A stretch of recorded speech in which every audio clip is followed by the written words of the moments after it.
Thailand के देश के सम्मानित समारोह में उपस्थित हमारे मुख्य अतिथि यहाँ के डिप्टी प्राइम मिनिस्टर और चेयरमैन जी को सबसे पहले मैं धन्यवाद देता हूँ और हमारे देश से के कोने कोने से आए हुए राज्य से सम्मानित साथियों को यहाँ पर उपस्थित होने का गौरव प्राप्त हुआ है। इसके लिए मैं बहुत बहुत धन्यवाद देना चाहता हूँ और मैं बताना चाहता हूँ कि कौशल किशोर जायसवाल आपके पास जो खड़े हैं 13 साल से इन्वायरमेंट पर पर्यावरण के प्रति, जब हमारे देश में 1966 में महाअकाल पड़ा, खाने को अन्न नहीं, पीने को पानी नहीं, ऐसे स्थिति में कई बार हमने भूखा सोया, हमारा गांव के लोग भूखा सोया, लेकिन हमारे माँ पिताजी बात कर रहे थे ग्रामीण से कि जंगल कटने से यह अकाल पड़ा है। हमारे गांव में जहाँ जन्मभूमि है वहां पर हमारे संत विनोबा भावे और प्राइम मिनिस्टर इंदिरा गांधी जी अकाल से कैसे बचेंगे वहां पर उपस्थित हुए थे। और जब हमने बाल अवस्था में सुना कि उन्हें जब जंगल कटने से, वन कटने से, फॉरेस्ट कटने से अकाल पड़ता है, उसी साल 1967 से हमने जंगल लगाओ जंगल बचाओ अभियान को शुरुआत किया और यह अभियान लगातार जारी रखा। जब 10 साल के बाद जब वृक्ष पौधा जब पेड़ के रूप में कटने लगे तब हमने चिंता हुआ कि वन कट रहे थे, फॉरेस्ट कट रहे थे, मेरा लगाया हुआ पौधा भी वृक्ष के रूप में कटने लगे, तो हमने पर्यावरण धर्म को अपनाया। उसमें 8 मूल मंत्र दिया और 1977 से हमने पर्यावरण धर्म को अपनाया और वन राखी मूवमेंट चलाया। और यह अभियान वन राखी मूवमेंट इतना तेजी से फैला, पूरा देश भर में ही नहीं, Nepal, Bhutan, Singapore, Malaysia, Azerbaijan के लोगों को जाकर के हमने जगाया कि लोग अपना धर्म मानिए, लेकिन अपना धर्म के साथ साथ पर्यावरण धर्म के 8 मूल ज्ञान मंत्र को अपनाइए। पर्यावरण धर्म के 8 मूल मंत्र क्या है? प्रत्येक व्यक्ति अपने जन्मदिन पर, कथा पूजा, श्राद्ध पर, कोई भी शुभ कार्य पर एक पौधा लगा कर बच्चे की तरह बचाए।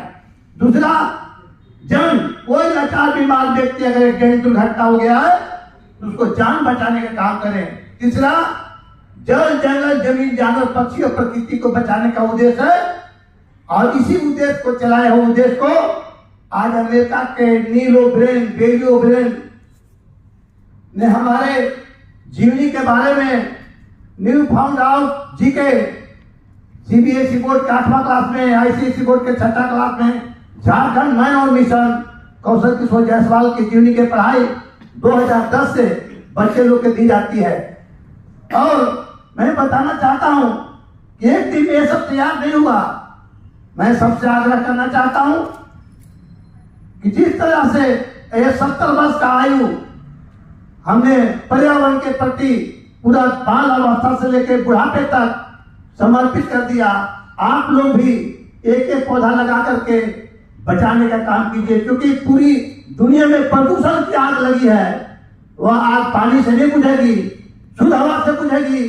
शुद्ध हवा बनाने का कोई उद्योग और फैक्ट्री नहीं है, पेड़ पौधे हैं। क्यों? कि आज जब आबादी बढ़ा तो उसकी आवश्यकता के लिए गाड़ियां बढ़ी, उसने ईंधन भराया, उससे प्रदूषण फैला। आपको याद होगा कि जब कोरोना काल जब आया तो हवाई जहाज से लेकर नीचे जो 4 व्हीलर जो भी गाड़ियां थी सब बंद हो गई। हमेशा प्रदर्शित तो बारिश हो रहा था। तो आज प्रदूषण के कारण जलवायु परिवर्तन हो रहा है।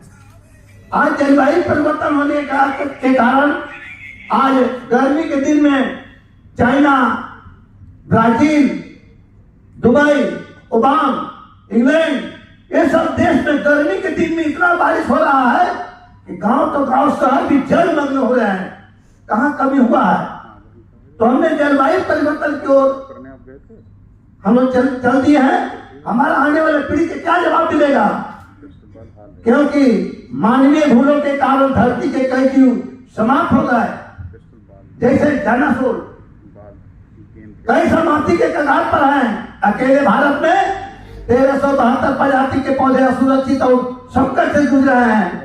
धरती पर रहने वाले जीवों की 37 प्रजातियां, पानी में रहने वाले जीवों की 47 प्रजातियां और 1147 प्रकार के मछलियों पर विलुप्ति के खतरा मंडरा रहा है। कहाँ खड़े हैं हम?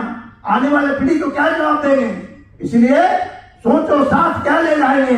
एक पौधा लगाएंगे, 7 पीढ़ी तक जाएंगे, प्रकृति की सुंदरता की रक्षा करें, आने वाले पीढ़ी के स्वच्छ वातावरण दें। क्यों? यार, पहले के लोग का आधुनिक सुख सुविधा नहीं था। सैकड़ों कोस पैदल चलते थे तो 100 वर्ष जीते थे। आज हम लोग एसी की इस्तेमाल कर रहे हैं, ठंडा लग रहा है गर्मी के दिन में, गाड़ी में चल रहे एसी की इस्तेमाल कर रहे हैं, मोबाइल का इस्तेमाल कर रहे हैं। तो जितने भी आधुनिक सुख सुविधा का इस्तेमाल कम से कम करेंगे, पर्यावरण का नुकसान कम से कम होगा। और नहीं तो अगर लोग समय रहते, अगर लोग नहीं सचेते तो वही हाल होगा।